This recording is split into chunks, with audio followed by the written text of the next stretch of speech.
For 50 years, the official record said Argentina beat Peru 6-0 in a second-round World Cup match, and FIFA closed the file. But Argentina's military government made sure you'd never learn that the scoreline was agreed before the opening whistle. That's the story they certified. It isn't what happened. Someone needed a margin. Someone provided it. Here's what the scoreboard was never built to show you. June 1978, Buenos Aires. The World Cup was Argentina's to host and Argentina's to control.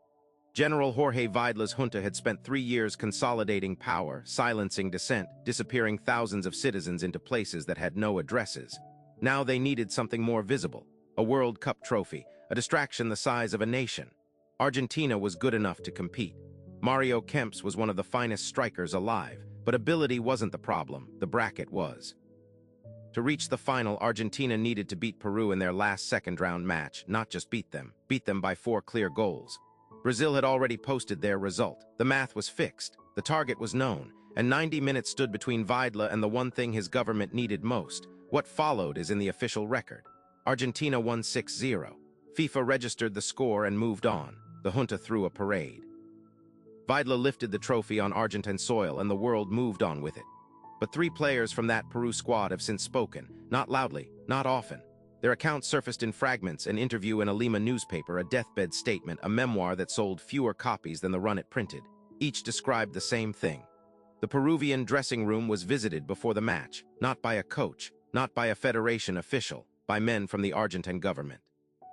No threats were recorded, none needed to be. This was 1978. You understood what a visit meant. The goalkeeper that night was Ramon Quiroga. He was born in Argentina. The obvious explanation is intimidation. Scared players lose their shape. Great teams exploit it. That happens. It happened plenty in that tournament. But this Peru squad wasn't weak. They had reached the second round. They had beaten Scotland. Their defenders had played together for years. In 5 competitive matches leading up to that night, they had conceded 3 goals total.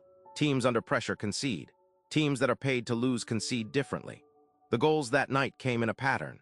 Defenders who had worked together for a decade lost their marks at exactly the same moments.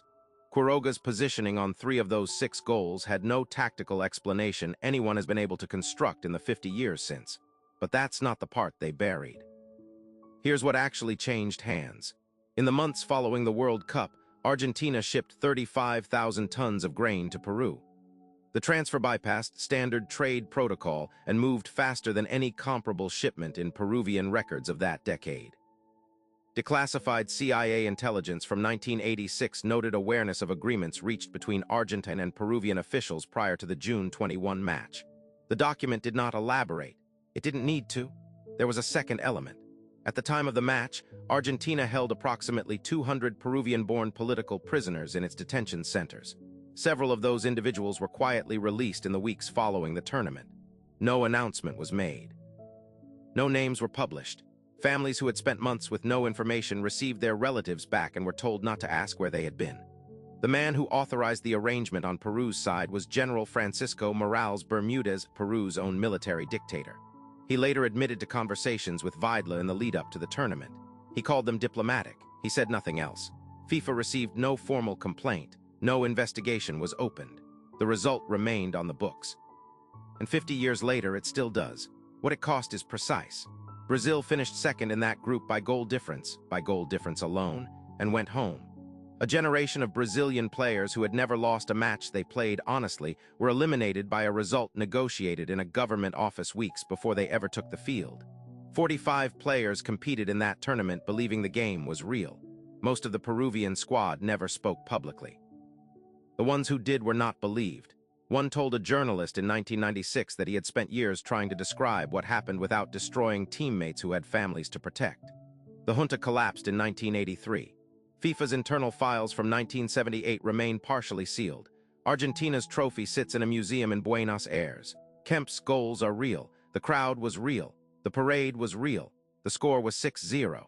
That part is real too. What you were never supposed to ask is this.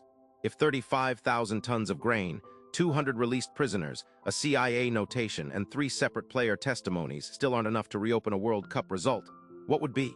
Somewhere in Lima, there are men who watched that match from the inside. Men who have never been asked the right questions by anyone with the authority to act on the answers. The investigation that would change everything has never started.